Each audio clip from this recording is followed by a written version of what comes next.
আর মাত্র কদিন বাদেই বিধানসভা উপনির্বাচন রায়গঞ্জে। পশ্চিমবঙ্গ আশা ও অঙ্গনওয়াড়ি কর্মী সহায়িকা সংগঠনের পক্ষ থেকে রায়গঞ্জ বিধানসভা উপনির্বাচনকে সামনে রেখে কর্মী সভা করা হলো সোমবার দুপুরে। এই দিন রায়গঞ্জ বিধানমঞ্চ সংগঠনের পক্ষ থেকে রায়গঞ্জ বিধানসভা উপনির্বাচনের তৃণমূল কংগ্রেস প্রার্থী কৃষ্ণ কল্যাণীর হয়ে ভোট প্রচার করা হয়। তৃণমূল মহিলা কংগ্রেস কমিটির উপস্থিতিতে এই সভা অনুষ্ঠিত হয়। মূলত শহর ও গ্রামাঞ্চলের আশা ও অঙ্গনওয়াড়ি কর্মীদের নিয়ে এই সভা আয়োজিত হয়।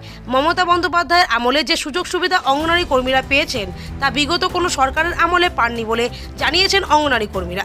সংগঠনের পক্ষ থেকে অনন্যা মজুমদার জানান, লোকসভা নির্বাচনে পরাজয়ের পর এই উপনির্বাচনে বিরোধীদের 1 ইঞ্চি জমিও ছাড়তে নারাজ সংগঠনের সদস্যরা।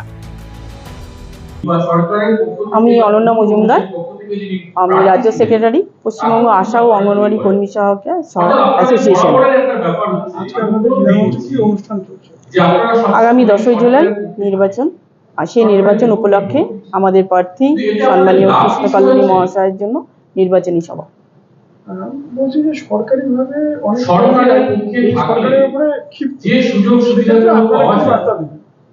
আমাদের একটাই বার্তা হচ্ছে, আমাদের মাননীয় মুখ্যমন্ত্রী আমাদের রাজ্যের জন্য এবং বিশেষ করে অঙ্গনওয়াড়ি কর্মী ও সহায়িকাদের জন্য যতটা ভাবনা চিন্তা করেছেন ততটা অন্য কেউ আজ অব্দি করেননি, এবং তিনি এই অবস্থাতেও এবারের বাজেটে আমাদের 750 টাকা বাড়িয়েছেন কিছুদিন আগে।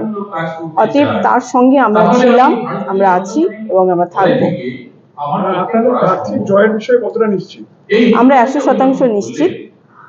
আমরা বিগত লোকসভা নির্বাচনে আমরা একটা বিপর্যয়ে সামিল হয়েছিলাম, কিন্তু আমরা সেই জায়গাটা কাটিয়ে উঠেছি। এখন আমরা সংগঠিত এবং সংঘবদ্ধভাবে আমরা আমাদের প্রার্থীর জন্য লড়াই করছি, এবং আগামী 10ই জুলাই তার প্রতিফলন আমরা দেখাবো, এবং 3রা জুলাই আমরা সবুজ আবির খেলব।